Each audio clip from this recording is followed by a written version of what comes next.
podem sentar-se.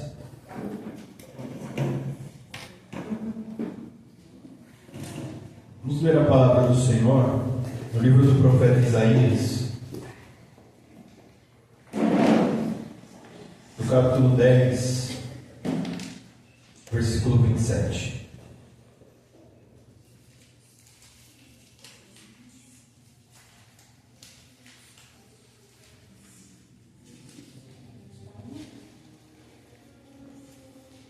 Isaías capítulo 10, versículo 27.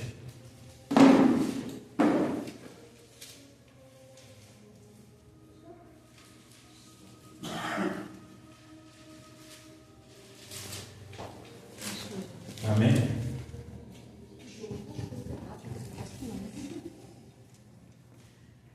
Glória a Deus.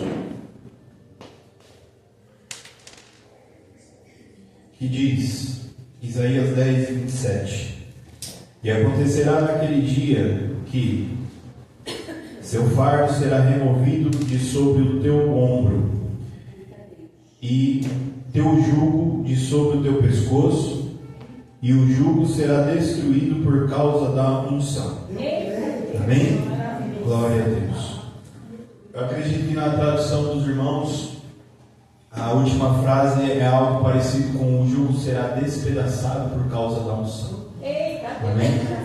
Irmãos, gostaria de pegar essa mensagem começando em dizer que o profeta Isaías, um homem de Deus, ele profetizou nos dias dos primeiros reis de Israel, a saber, nos dias do rei Ezequias, um pouco antes e um pouco depois também desse reinado. As palavras desse homem de Deus eram profundas, eram palavras aonde Deus se manifestava para aquela nação, na pessoa do profeta Isaías, com poder e autoridade, nos dias aonde profeta era ofício, profeta era um ministério oficial. Aquele que era profeta geralmente recebia essa patente, e ele era reconhecido pela sua roupa, ele era reconhecido pelo seu nome, e ele recebia o respeito devido ao profeta. Nesses dias de Isaías, ele falava diretamente ao rei de Israel, e as suas palavras eram proferidas por toda a nação. E quando nós lemos aqui juntos no capítulo 10, na altura do versículo 27, eu não quero tanto me ater à época e ao contexto dessa profecia, mas no versículo 27 nós temos algo muito interessante, que o profeta Isaías está direcionando essa palavra a um dia específico, um dia aonde um tempo que ainda estava por vir, um tempo que ainda estava por acontecer. Peço perdão aos irmãos. Depois que esse tempo chegasse, um tempo de dificuldade, um tempo de luta. O título do texto, a partir do versículo 20, diz, na minha tradução: o remanescente de Israel. Quem é o remanescente? É aquele que vem depois, é aquele que sobrevive, é aquele que resta, é aquele que passa e resiste o processo. Esse é o remanescente. Esse versículo está sendo direcionado para o remanescente, aquele que depois do processo, aquele que depois que aconteceu, que tem para acontecer, ele vai ser o produto, ele vai ser o resultado. Irmãos, nós somos consumidores, todos nós, de alimento. Se você comprar algumas laranjas na feira ou no mercado, você vai pagar um preço. Agora, se você vai comprar uma garrafa de suco processado, você vai perceber que talvez seja um pouco mais caro, porque embutido naquele preço vai ter o trabalho que foi empregado para extrair o suco da laranja. O processo espiritual, ele é parecido. Nós temos valores dentro de nós. Esses valores estão dentro de uma energia chamada potencial. Toda energia potencial, ela precisa de uma outra energia para extrair a energia potencial. Energia potencial, sem a extração, ela não é nada. Ela não manifesta a sua existência. A partir do momento que a energia potencial ela é explorada por outra energia, a energia motriz, ela começa a fazer sentido. Ou seja, eu posso explicar isso para os irmãos a respeito de um motor. Eu acho que eu já falei isso aqui em outras ocasiões. Um carro parado, ele é um objeto que não serve para nada. Agora, se tiver um motorista com habilidade para dirigi-lo, um carro ele pode ter infinitas possibilidades de uso. Então, o potencial do carro é chegar a 220 por hora, o potencial do carro é carregar tantas toneladas de peso, desde que alguém explore essa energia. Eu estou pregando essa palavra, meus irmãos, com a fé de que ela chegue no seu coração como a semente que chegou na boa terra, que lá encontrou subsídio para brotar e para crescer e para dar muitos frutos. E através de uma semente é impossível contar quantas outras sementes aquela semente vai resultar, quantos frutos ela vai dar. Então entenda aqui, toda semente tem o potencial de se tornar uma árvore que vai dar infinitos frutos. Mas são todas as sementes que vão brotar? Não, porque a semente depende de alguém que a plante e que a cultive, de forma natural ou não. Nós estamos aqui na presença do Senhor, nós somos a imagem e semelhança de Deus, mas a menos que a mão do Senhor Jesus Cristo esteja sobre nós, a menos que o Senhor, pela sua infinita misericórdia, extraia algo excelente de nós, nós não passaremos de uma semente que vai ser pisada, que vai ser seca pelo sol. Na altura do versículo 27, aqui do capítulo 10 de Isaías, essa palavra está sendo direcionada para pessoas que daqui a pouco vão ser um produto de um processo. E qual vai ser o processo? Nós passamos por processos da nossa vida. São processos dentro da nossa casa, no meio da nossa família. São processos que envolvem somente a nossa pessoa, coisas que nós não podemos dividir nem compartilhar com ninguém. Eu não sei se todo mundo aqui já teve a experiência de acontecer alguma coisa no seu trabalho, e aí quando você chega em casa, você não pode contar para as pessoas lá, que elas não vão entender. Você realmente precisa de alguém para dividir, porque aquele fardo está muito pesado. Mas você sabe que no momento que você abrir a sua boca, a sua situação vai ficar pior do que o que ela já está. Quantos aqui talvez, não sei se todos chegaram de manhã um dia para trabalhar, meu irmão, com um problema grande na família, algo terrível acontecendo em casa, mas você sabe que você não pode abrir a boca do seu trabalho, porque lá as pessoas não vão entender pelo que você está passando. Além de não entender, elas vão te julgar e vão tornar o seu dia mais difícil, e a sua situação vai ficar pior do que o que ela já estava. Mesmo precisando de apoio, você não pode se manifestar.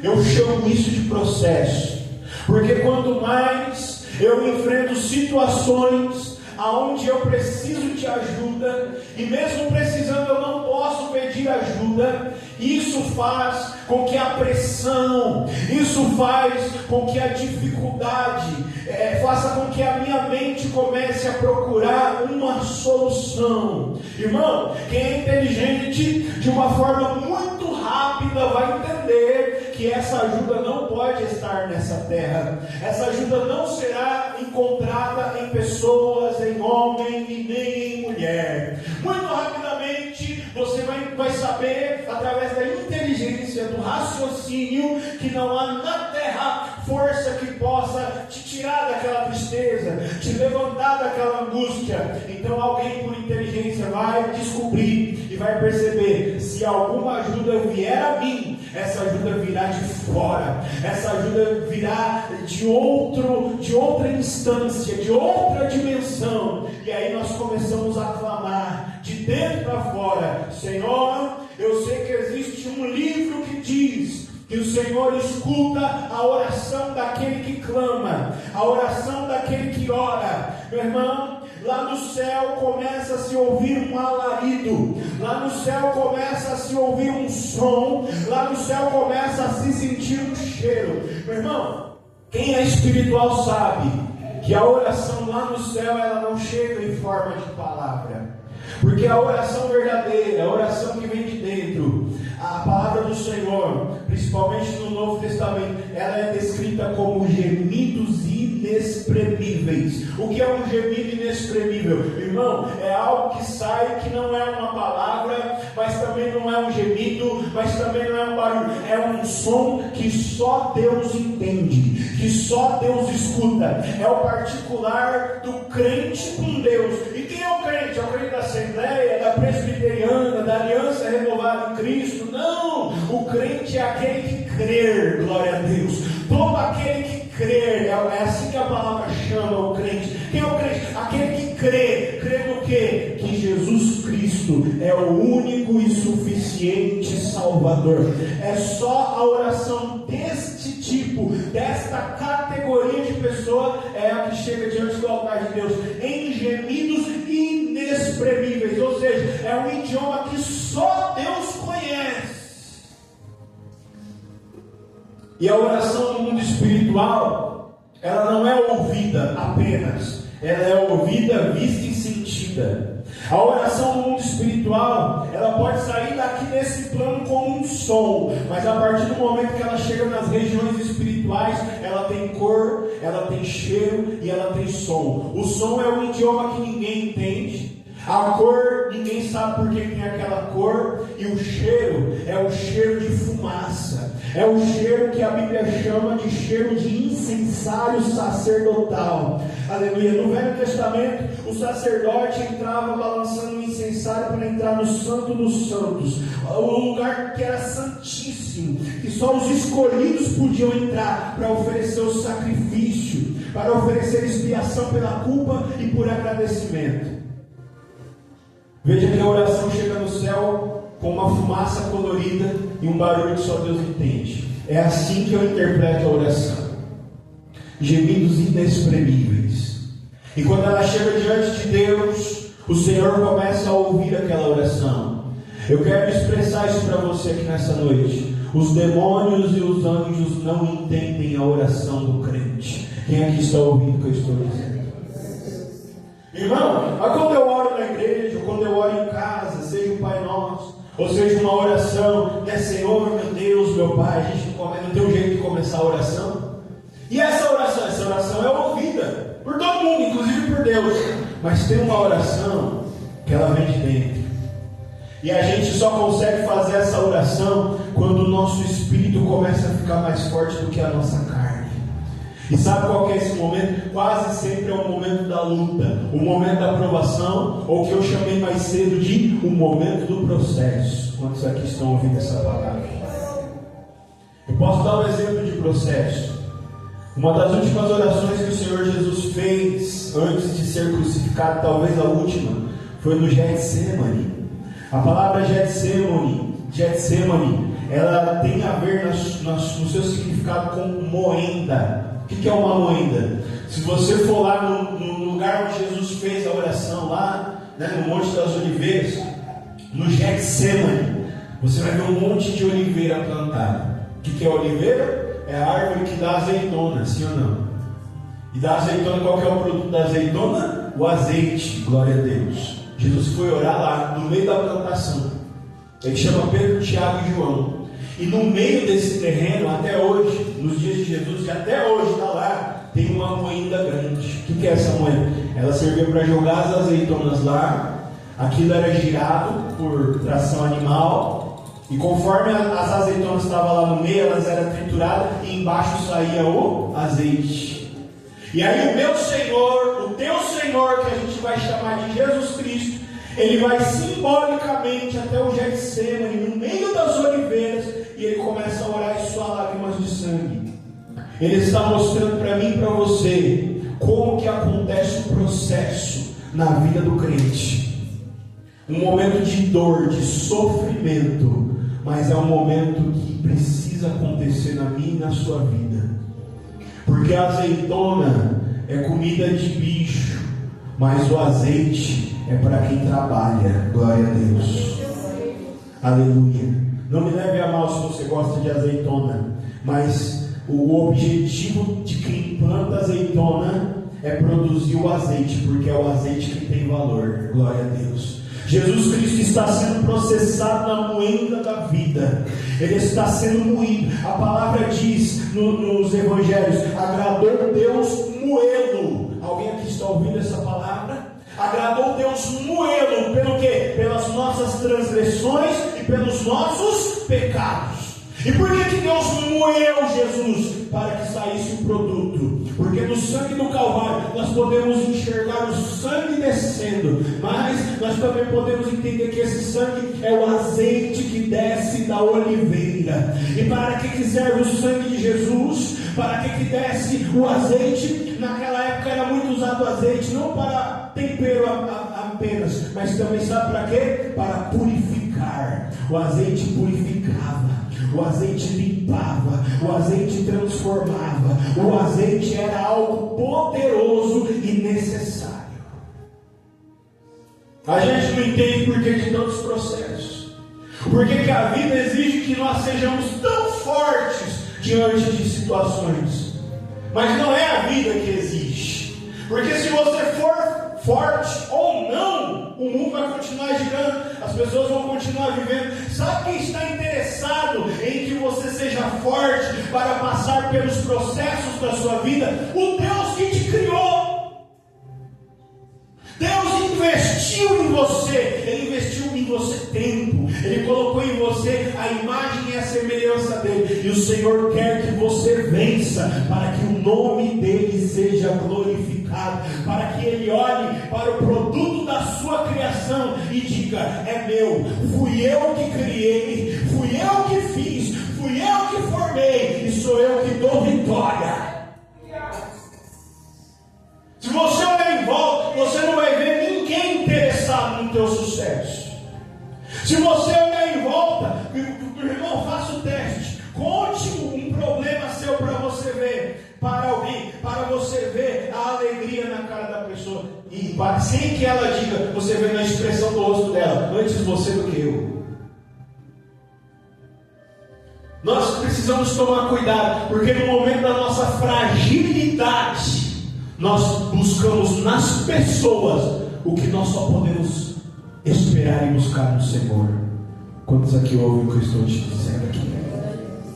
Não ouça a voz do inimigo, porque ele é o pai da mentira. Só que o diabo também usa algo que aqui na terra a gente chama de factoide. O que é factoide? Um factoide é uma meia-verdade, é uma verdade tirada de contexto. Por que eu estou falando isso? Não compare o teu começo com o final dos outros. De vez em quando o diabo chega em você e fala assim: ó, você é isso, você é aquilo e você é aquilo outro, você nunca vai ser nada. No começo da frase ele começou falando a verdade: você é isso, você é isso e você é isso. É verdade. Hoje talvez eu não esteja bem, eu não esteja do jeito que eu quero, mas aí no final ele coloca mentira: você nunca vai conseguir. Isso é mentira, porque você pode ser o que quer que seja, mas não tem limite daquilo que Deus pode fazer na tua vida, sendo você, mesmo sendo quem você é. Quando a gente compara o nosso começo com o final do outro, a gente ignora o processo. Quem é que está ouvindo essa palavra? Às vezes a gente olha, já ouviu aquela frase: a grama do vizinho é sempre mais verde? Meu irmão, a gente nunca sabe o que as pessoas passaram para chegar aonde estão, para terem o que elas têm, e às vezes elas nem queriam aquilo. Às vezes chegou na vida dela de uma forma que ela nem fez questão, e a gente olha assim e se sente tão pequeno, tão vazio, e esse pensamento começa a nos afastar daquilo que o Senhor tem para nós. Aquilo que Deus tem para ti é grande, mas é grande para você. Aquilo que Deus tem para você é importante, mas é importante para você. É por isso que você está passando pelo que você está passando. E se você conseguir enxergar que aquilo que você está atravessando hoje está intimamente ligado com aquilo que Deus preparou para você, e Deus fez você desejar exatamente aquilo que Ele te preparou, a tua vida vai fazer sentido agora. Porque quem é o remanescente? O remanescente é aquele que aguenta. O remanescente é aquele que suporta. O remanescente é aquele que não é levado pelo vento. O remanescente é aquele que não muda de opinião só porque todo mundo mudou mudou de opinião. O remanescente não é aquele que faz só porque está todo mundo fazendo. O remanescente tem convicção. Meu irmão, não há quem permaneça sem fé. O que é a fé? A fé, ela serve para que no dia que o vento soprar, você continue de pé. Tem uma árvore que eu admiro muito. Eu nem sei se eu posso chamar de árvore, mas eu acho que posso. É a palmeira. Você já observou uma palmeira? Dificilmente você vai ver, dependendo da espécie, né? Uma palmeira em determinados lugares. Geralmente você vai ver palmeira em lugar que é quente e que venta muito. O que acontece com a palmeira com o vento forte? Ela enverga, e quando o vento para de soprar, o que a palmeira faz? Volta para o lugar. Ela é uma madeira elástica. Glória a Deus. Ela suporta a tração. Tem, irmão, tem madeira que é tão bonita. Eu não sei se você já viu uma árvore de mogno. Eu não sei se você já viu um carvalho. É bonita. Mas dependendo, meu irmão, do vento que soprar. Você já viu quando dá aquelas tempestades que você está dirigindo, que tem rua que é interditada, aquele tronco atravessado assim, quebrado no meio da rua? A árvore é a coisa mais linda, mas não tem elasticidade. A palmeira é fininha comparada às outras árvores, mas ela tem elasticidade. O vento pode soprar, não tem problema. A hora que o vento parar de soprar, ela levanta de novo. A fé, ela é comparada à elasticidade da palmeira. Sabe quando a gente começa a olhar para a nossa vida e entender que as coisas daqui a pouco vão mudar? Meu Deus! Sabe quando o crente olha em volta, olha para o céu, e o céu, a cor do céu começa a mudar, o comportamento das nuvens começa a ficar diferente, a temperatura começa a ser alterada, o som do vento começa a conversar conosco, e algo começa a dizer: o clima vai mudar, algo vai ser alterado, as coisas vão começar a mudar, aleluia. Independente de nós, o ambiente ele vai ser transformado. E a única coisa que vai nos fazer permanecer, seja na tempestade ou fora dela, é o quão profundas são as nossas raízes na rocha chamada Jesus Cristo de Nazaré. Glória a Deus. Isaías, ele profere essas palavras direcionadas ao povo remanescente. Eu entendo aqui que algumas coisas, existem coisas que Deus fala que elas são para todo mundo. Quem pegar, pegou. Quem não pegar, muito obrigado. Mas é para todo mundo. Tem coisas que Deus fala que é para todo mundo. É para quem quiser. Mas tem coisa que Deus fala que é direcionada. Tem coisa que Deus fala que tem endereço. Sabe quando você vai mandar uma carta que você sela, põe os dados do endereço da pessoa? Tem coisa que Deus manda que eu chamo de mensagem. Alguém aqui ouve o que eu disse? Sabe quando você manda uma mensagem? Ela tem endereço.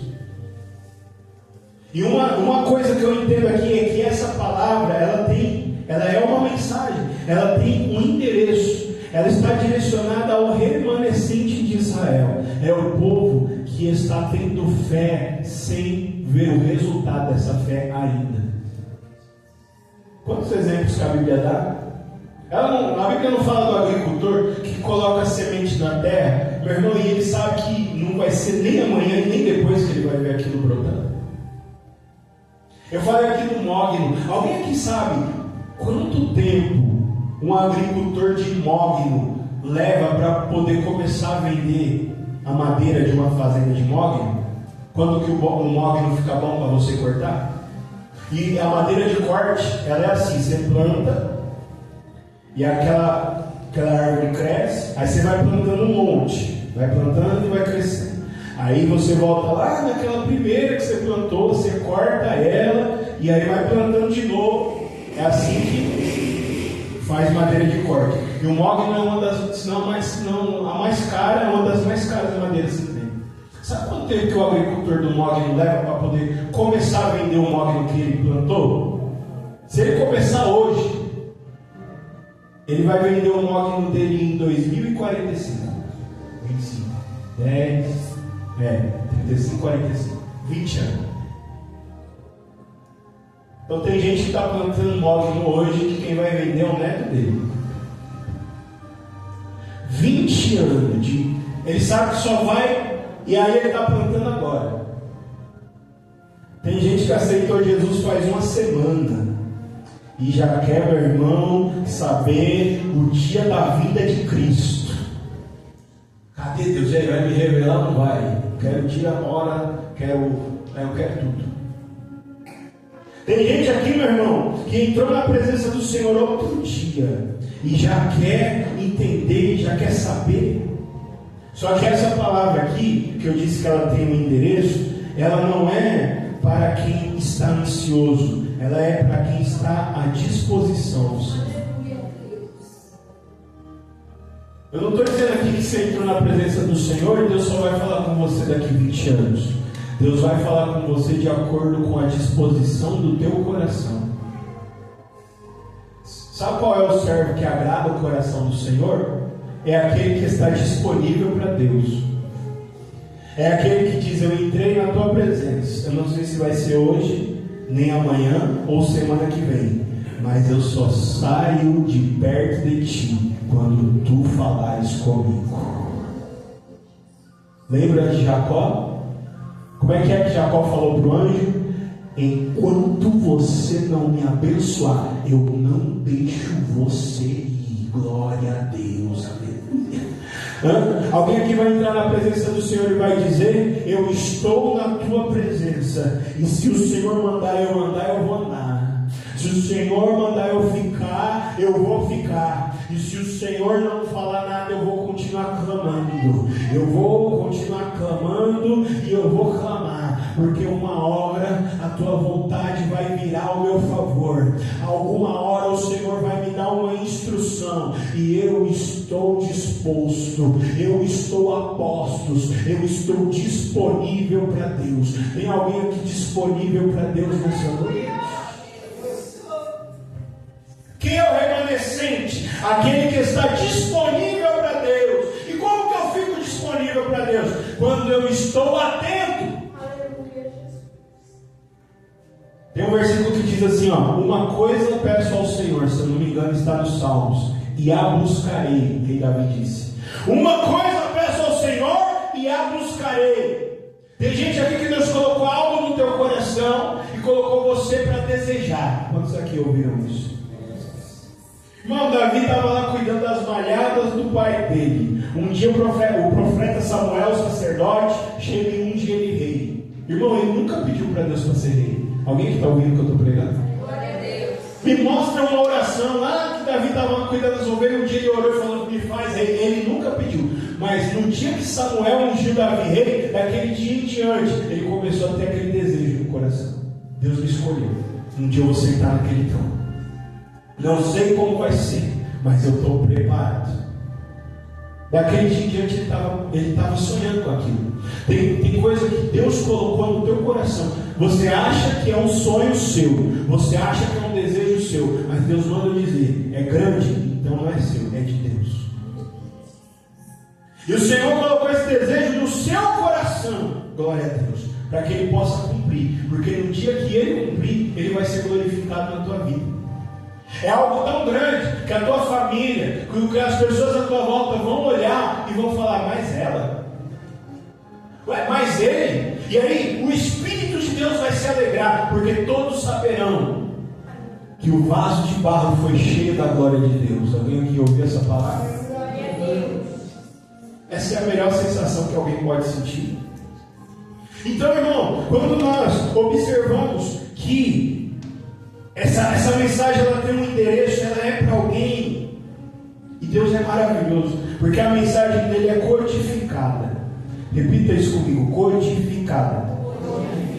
Sabe o que é uma mensagem codificada? Só quem tem a senha vai conseguir ler. Alguém aqui ouviu? Tem coisa que eu estou pregando aqui para alguém, eu não estou falando nada com nada, mas tem alguém aqui que o coração está queimando e está dizendo: Jesus, obrigado por falar comigo. Tem gente aqui que tem coisa que você não pode dividir, nem com quem divide o teto com você. Está entre você e Deus. Mas Deus está falando, eu estou mandando a mensagem codificada. É para entender e ficar quieto. Isso é entre você e eu. Glória a Deus. Irmão, o Espírito Santo, Deus é tão poderoso, Jesus é tão misericordioso, que a Bíblia ela é um livro de código. Ela é um livro codificado. Aleluia. Quem tem o Espírito Santo começa a ler a palavra, começa a arrepiar, passa mal, chora, fica maluco, porque começa a entender aquilo que Deus está revelando. Tem gente que não, é igual, parece uma revista, vai folheando e não estou entendendo nada, quanto mais lê, menos entende, até chega uma hora que desiste. Mas tem gente, meu irmão, começa a ler e fala, meu Deus, como que eu vivi até o dia de hoje sem saber disso aqui? E Deus está falando, eu estou abrindo visão, eu estou dando visão espiritual nesses últimos dias, porque nos últimos dias terão sonhos e terão visões. Glória a Deus, aleluia. E é chegado o tempo da minha revelação, é chegado o tempo que eu estou levantando o meu remanescente, aquele que passou pelo processo, aleluia, e agora está na hora de começar a trabalhar. Irmão, Deus levanta quem Ele escolhe, mas Ele não faz isso sem antes preparar. Ele colocou Eliseu para andar com Elias, porque quando Eliseu estivesse pronto, ele ia tirar Elias.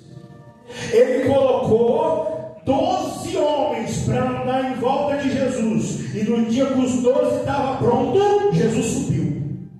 Tem gente aqui, meu irmão, que Deus está falando, o tempo da tua preparação está acabando, aleluia, e eu te escolhi como uma flecha limpa na minha aljava, diz o Senhor.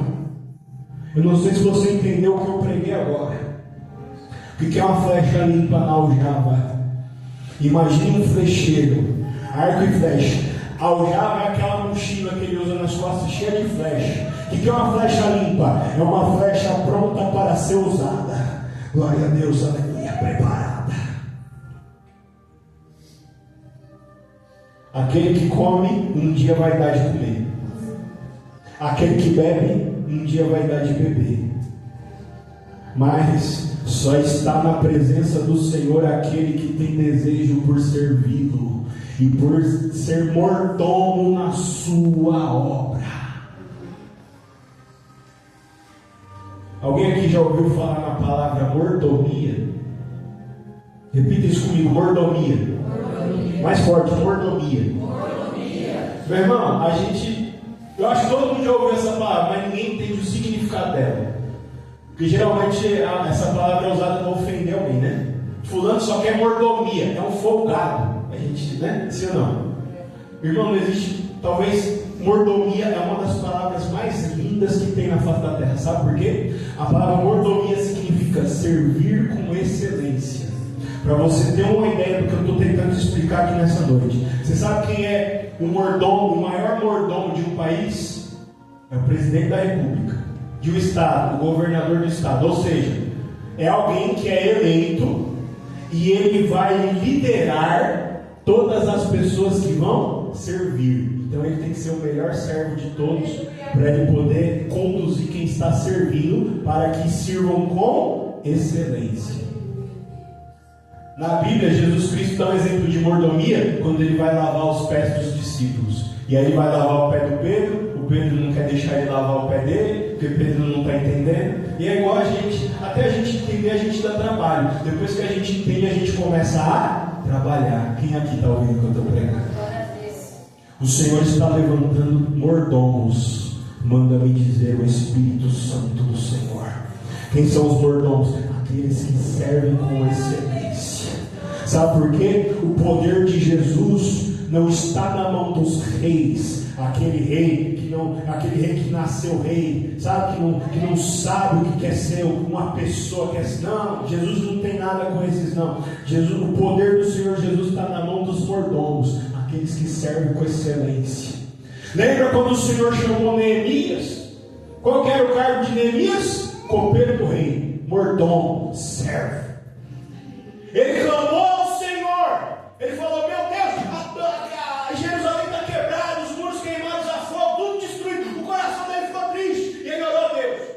e foi trabalhar.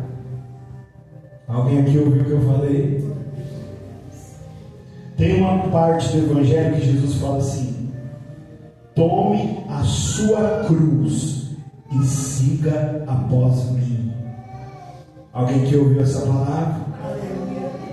O Senhor te fez forte para que você enfrente as lutas que você já está atravessando. Alguém aqui está passando uma tribulação tão grande e está dizendo: Senhor, eu estou com medo de não aguentar. Eu nunca passei por isso na minha vida. O Senhor está dizendo: eu te revesti, eu te preparei. Você não vai precisar de ninguém. Eu já mandei reforço. Você não está sozinho. Sente aí o revestimento da parte do Senhor. Aleluia. Aquelas palavras não vão mais te machucar como estão machucando. Aquele comportamento não vai te machucar como está machucando, porque eu estou fazendo você forte. Aleluia. Ou você não estará mais abatido e nem angustiado, porque eu estou tirando essas vestes de humilhação e colocando vestes de louvor. Glória a Deus. Irmão, Jesus põe na mão dos seus servos o poder da mordomia, aquele que serve com tanta excelência que constrange a todos que estão à sua volta. Tamanha é a sua habilidade, tamanho é a sua atenção aos detalhes, tamanha é a sua capacidade de surpreender e de ir além das expectativas. Quem é que recebe a unção da mordomia? Aleluia. Irmão, as pessoas iam até Jesus para receber uma palavra e saíam curadas, libertas, santificadas, felizes, com a barriga cheia. Entenda, nós só podemos entregar aquilo que nós temos. Talvez o seu coração está angustiado porque alguém de quem você depende, alguém a quem você ama, alguém a quem você tem respeito, alguém a quem você tem em alta estima, não superou as suas expectativas. Mas o Senhor te trouxe aqui para curar o teu coração. O Senhor está dizendo: cada um só pode dar aquilo que tem. Glória a Deus. E o Senhor está dizendo: eu estou na tua vida e você pode me entregar a quem você precisar entregar alguma coisa. Porque quem encontra o reino dos céus é semelhante ao homem que, tendo encontrado um tesouro enterrado, vai com grande alegria e compra todo o terreno e dá uma festa com grande alegria no seu coração, por saber que encontrou um grande tesouro. Aleluia. Eu preciso falar um pouco sobre isso.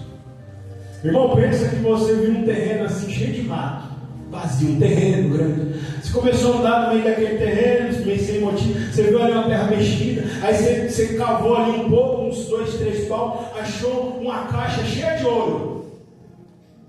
Alguém que está acompanhando o que eu estou pregando? Cheio de joias, milhões. Você ficou feliz, sim ou não? Essa é a parábola. Só que aí daqui para frente a parábola vai dizer o que a gente tem que fazer dali para frente. Porque a gente está preparado, meu irmão, para dar tudo errado, para ser roubado. A gente está preparado para dar uma notícia ruim. Quando o dia que acontece uma coisa boa na nossa vida, a gente não sabe como agir. Sim ou não? Fica todo perdido. Meu Deus, e agora? Conto para todo mundo, não conto para ninguém, guardo segredo. O que eu faço? Me mostra alguém para me ajudar, porque o que eu recebi é muito para mim. Alguém que está ouvindo o que eu estou pregando? Aleluia, esse dia está chegando na tua vida.